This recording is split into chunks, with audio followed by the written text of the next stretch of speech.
అనంతపురంలో నిమ్మకాయ మింగి చిన్నారి మరణం. ఇది ఓ బతికైనా ఊరైనా పెళ్లి చేసుకుంటే ఆస్పత్రికి ఏమిడు ఇంపలో ఉండే కంటే పోయేదే మేలు.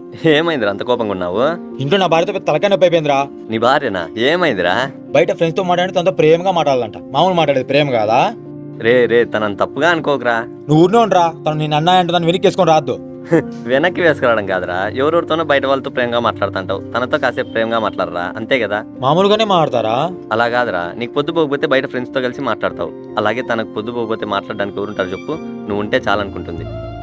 అది కాదురా. నువ్వు ఉండురా. నీకు ఒంటరిగా అనిపించినప్పుడు అమ్మ నాన్న ఫ్రెండ్స్ అందరూ నీకు తోడుగా ఉంటారు, కానీ తనకి అందరినీ వదిలేసి నీతో వచ్చింటుంది కదరా. భర్తగా నువ్వు అవునివే తోడుగా ఉండాలి.